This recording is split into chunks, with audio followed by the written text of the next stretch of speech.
Hey guys, welcome back to another video. In today's video, I'm going to be showing you guys some AFK money making methods. So all these methods I am going to be showing you, you'll be able to actually do some other stuff while you are doing these, and you should be able to make a lot of money while you are doing these methods. Anyway, we're just going to jump right into it and move on to our first method. So starting with our first method, we have spiritual mages and warriors. So this requires a 99 Slayer for the player-owned Slayer dungeon. Officially, you only need 81 Slayer to actually kill these creatures, but the 99 Slayer is so you can have them in the Slayer dungeon. Also, Jack the Spades to unlock the player-owned Slayer dungeon, and Ghost Hunter equipment does really help. It will greatly boost your DPS while killing them. And so as you can see in my player-owned Slayer dungeon, I have 5 creatures in here. 3 of them are spiritual mages and then 2 of them are spiritual warriors. I kind of have a mix in here, although you can choose just one over the other. I will say that the spiritual mages will make you more money, and then the spiritual warriors will be a little bit more AFK. So as you can see, for this method, I am using mage. I would definitely recommend using this because you are going to be having the spiritual mages to kill, and they do use magic attacks, so you will have to kill them from range. If you decide to only go with spiritual warriors, you can definitely use melee because they will all be within melee distance. It'll also make it a lot more AFK because you won't need to run around and pick up the drops. However, if you do have a spring cleaner, all of the rune salvage will be automatically alked. And they do drop a lot of rune salvage. You're going to be making a lot of money off of this. But they also have a few noted drops, and they also drop battle staves, so you can have alk runes in your inventory, so you can just alk the battle staves because they are profitable when you do alk them. And then alternatively, you can have your spring cleaner set to disassemble them. That way you'll at least get some components when you are getting these drops, rather than just letting them despawn if you don't want to walk around and pick them up. You are going to be making most of the money off of the rune salvage, however, so you don't always need to go pick up the drops. However, they do have a few good ones, like the soul rune drop. They also drop noted air orbs, and then also noted battle staves. So those are good drops as well, but most of the money is coming from the rune salvage. And as I said, the spiritual mages will make you more GP per hour. That is because their drops are quite a bit better. The spiritual warriors, they kind of rely on the rune salvage drops, and they don't really have those noted drops that are worth much. So depending on which creature you put in your Slayer dungeon, that will kind of adjust for the GB per hour. If you put only spiritual mages, it will be less AFK, but you should make up to 6 mil per hour. And then if you have only spiritual warriors, it will be a lot more AFK, and you should make up to 4 mil per hour. And then, of course, a combination in between will be between 4 mil and 6 mil per hour. So it really is up to you to decide which creature or what ratio of these two creatures you want to put in your player-owned Slayer dungeon. And also, I should mention that you can actually kill these outside of the player-owned Slayer dungeon. It isn't really too AFK because you can't have them auto-attack you. That is because there's too many in the encampments. But you can kill them individually, and they do make you quite a bit of money. Anyway, that being said, that is it for the first method. Moving on to the next method, we have crystal shapeshifters. So these again require 99 Slayer for the player-owned Slayer dungeon. They also require the Jack of the Spades for the player-owned Slayer dungeon, and then the Light Within quest. That is to actually kill the crystal shapeshifters. And also, if you can get the attuned crystal gear, that is extremely helpful. However, you will already need to have killed some crystal shapeshifters. You need the Tardian crystals to actually purchase these attuned crystal gear. And they are quite expensive, so you will need quite a few kills before you are able to buy this. Essentially, what this gear does, it provides some bonuses while killing them. Here is a list of the set effects. So as you can see, if you have one piece equipped, it will actually increase the amount of Tardian crystals that you gather by 1 piece per kill. So that is pretty useful just in terms of the GP per hour. If you have 2 pieces, you will have a 10% damage increase. So as you can see, having this gear on will actually definitely help you kill the crystal shapeshifters, and it will be the best in slot. So now looking at how I actually kill them. So if you noticed, I only have 3 crystal shapeshifters in my player-owned Slayer dungeon, And that is because I only have one of the attuned crystal gear right now, so I don't have that damage increase, which will help a lot. I find that having just 3 of them in really helps because they do hit really hard and you have a potential of dying, which might make this method a little bit less AFK, but they are automatically aggressive if you do talk to Angoff, so that is super useful. Now, you can see that I am using melee and I'm using Soul Split and not Protect from melee. And that is because if you do use Protect from melee, the Crystal Shapeshifters will actually switch to magic attacks and it'll basically just avoid your deflect from melee. So that's why you want to have Soul Split active. If you can see, I actually have the Vampirism Aura active as well. And then I also have the Vampirism Scrimshaw because they do hit really hard. So being able to heal a lot of health quickly is super important for this method. I usually bring my Enhanced Excalibur for this method as well. It will save you on a little bit of food. And I do bring a full inventory and a full pack yak full of food as well because I do actually go through this throughout the time killing them. And usually I can only kill around 100, 150 before running out of food. But I am thinking that if you do have more of the attuned crystal gear, you should be able to last a lot longer. You could alternatively use a Blood Nihil, which will increase your melee accuracy. And I would only do this if you do have at least 3 pieces of the crystal gear to use. That way you won't be taking an overwhelming amount of damage. Another thing that I should mention about Crystal Shapeshifters, especially in the Player on Slayer dungeon, is that the drops only last every 90 seconds, so you will need to loot fairly quickly. That kind of makes this method a little bit less AFK because you will need to loot every 90 seconds, so you won't get too much AFK time, and also they do hit pretty hard, so you will need to watch your health for most of the time as well. And so here's just a look at some of the loot that I made from just a Slayer task that I completed. I killed around 150 of these for this loot, and it usually takes around 20 to 30 minutes. So you can definitely see that it will make you around 6 to 7 mil per hour.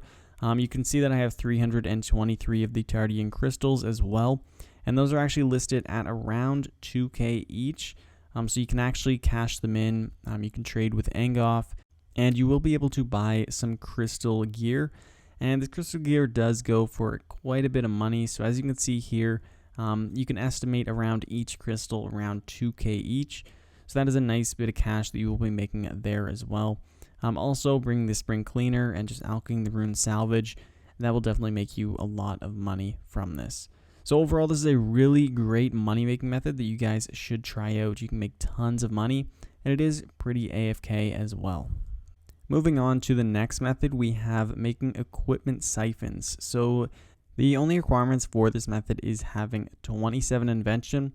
Also, if you have the ability to craft rings of slaying, this is really useful. It does cost 500 Slayer points in the Slayer rewards shop, however, so don't just waste your Slayer points on this if you don't have some of the key rewards already.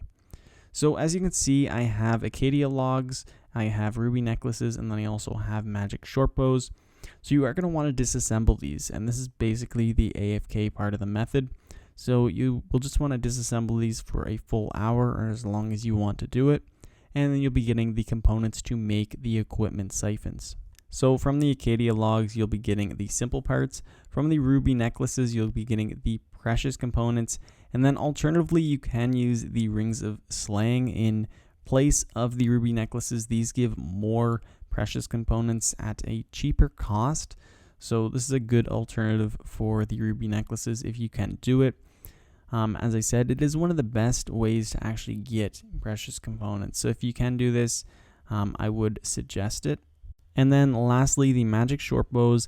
These will be getting you the dexterous components, which are needed for the equipment siphons as well. So once you're done disassembling all of these, you should be able to make a decent amount of equipment siphons, and you will be making profit off of this. You should make around 2 mil per hour doing this method, and as you saw, it was pretty AFK. You're just going to be disassembling stuff, which is AFK for around 1 minute at a time, so it's definitely not too bad, and it only requires a few clicks every minute. So definitely a pretty good AFK money making method. It is a little bit less GP per hour than the previous two methods, but some lower requirements as well.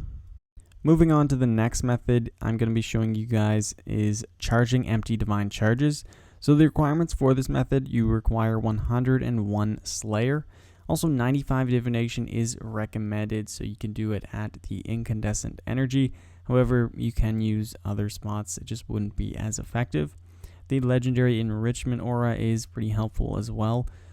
Same with the divination cape and the elder divination outfit. Grace of the elves, luck of the dwarves, pretty useful as well. And then you also need a divine omatic vacuum. This is so you can charge the empty divine charges. Also having the ethereal connection perk active from the Memorial of Guthix. This is really useful as well because it will make the divination springs last longer, which is going to be super useful when charging the divine charges. So once you are ready to do this method, you are going to want to configure your divine omatic vacuum. So you can choose to only use the energy, or you can siphon both the energy and the memories. So this second option, it will cause you to charge the divine charges a lot faster, resulting you in higher GP per hour. And then the other method, it will give you a little bit more divination XP, but your GP per hour will be a lot lower. So now you're just going to want to harvest the incandescent springs. You can also do this on other divination locations if you don't have the 95 divination. As you can see, I have the energy gathering scrimshot as well, which is another useful item. The nightmare muscle pouch is pretty useful as well. So just use all of the boosts you can to boost your GP per hour for this method. It is pretty AFK. The springs last around 30 seconds at a time, especially if you have the ethereal connection perk active. So that way you will get around 30 seconds without having to click. So it is a pretty nice AFK money making method. Pretty relaxing. So that is one good thing about this method. But as you can see, the GP per hour is a little bit lower than, of course, the two combat related methods earlier in this video. And moving on to the next method, we have another sort of skilling money making method. So that is going to be cutting elder trees, and it does require 90 wood cutting. A dwarven chain axe is really useful. You get these from the treasure hunter. So just check your bank for any of these. It will allow you to get double the logs when you're cutting them. However, you won't get any XP for it, but that is what you're going for if you're going to try and make money off of this. Also, a beaver familiar is useful, and this requires 33 summoning. So essentially, you will just want to be cutting the elder trees. There are 5 really good locations that I like going to. So the first one being in Varrock. It's just east of the Varrock lodestone. The second one, there is one close to Yanil. It's just south of Yanil, so you can just go to the lodestone and go a bit southeast. The third one is in Edgeville, just a bit south of Edgeville. The fourth one, that is a little bit south of Falador. You can get there quickest by going to the Port Sarum lodestone and going north. And then the last one, that is just south of Draenor village. So you can get there using the lodestone there as well. Elder trees regrow between every 5 to 15 minutes, so you only have to pick 3 of these locations to alternate to. That is basically it for this method. It is a really simple one. Also, elder logs have been increasing in price due to the Wars Retreat update, where they are required to have 1,000 elder logs to upgrade the bonfire to that last tier. So that is why elder log prices are increasing. So you can make around 1 mil per hour from this method. And also, elder trees last about 5 minutes, so you'll have 5 minutes of AFK time in between trees. Now, moving on to this next method, it is going to be killing Chaos Dwarves. So there are a few requirements. You do require the Forgiveness of a Chaos Dwarves quest. Also, 70 plus combat is super useful. And bring non-degrading gear, because they are really easy to kill and you don't want to just waste away some divine charges or just some gear charges. So they are located in Keldrgrim. Just follow my location that I just showed you. And you do unlock this spot while you are doing the Forgiveness of the Chaos Dwarf quest, so you should know where it is.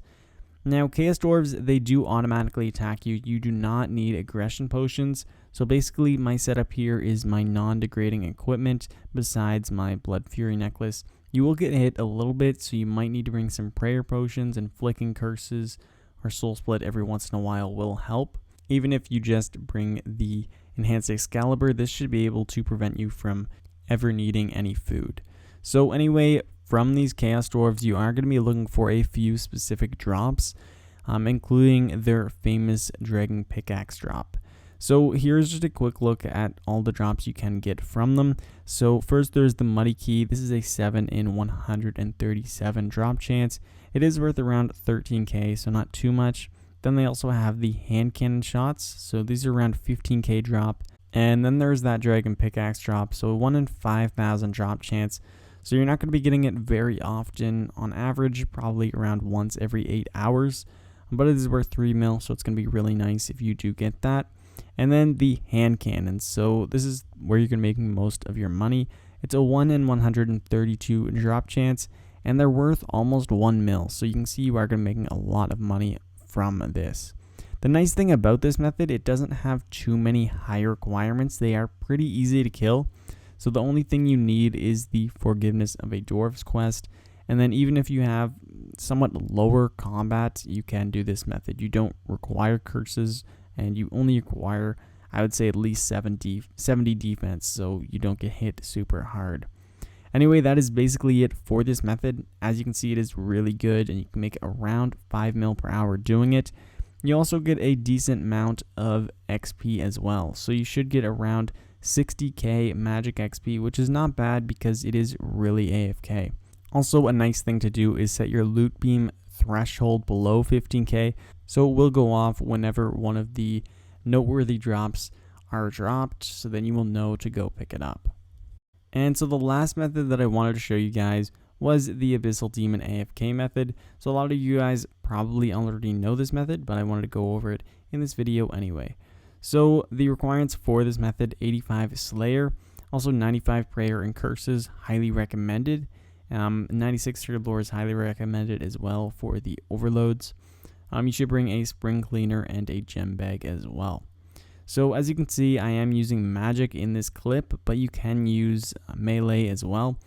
In this clip, I am using the Ectoplasmador and the Demon Horn necklace. So using this combination, you will automatically bury the Infernal Ashes, which will give you a lot of prayer XP per hour as well.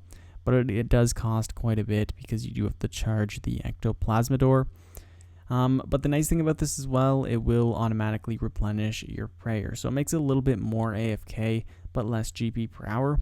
What I usually like to do, I like to bring the Scythe, and I don't use the Ectoplasmador. So when using the Scythe, I basically just use my AoE abilities to damage down the Abyssal Demons. You will want to make sure that you have your combat settings set to Revolution and allow it so the thresholds can automatically be used. Also make sure you have area loot active as well, because this makes looting really easy. And basically that is it for this method. So you're just going to be using your area loot to pick everything up. Your Spring Cleaner should be automatically alching the Rune Salvage, which is where most of the money is going to be coming from. Basically their drops aren't that great. You're just going to be picking up the coins primarily, and then also the gems with your gem bag. So that is essentially it for the Abyssal Demon AFK method. You will be making 3 mil per hour doing this, and it is a pretty AFK method because you only need to loot around every 5 minutes. So that is pretty good about this method. So anyway guys, that is basically it for this video. If you are looking for some more AFK money making methods, I do have another guide that I made a while ago, and has completely different methods in that video, so you can check that out. I will post a link to that in the description down below. But anyway guys, if you really did enjoy this video, make sure you subscribe to the channel because I post a lot of money making guides like this, and there's going to be a lot more in the future. But anyway, thanks for watching guys, and I really hope you did enjoy. I'll see you in the next one. Peace.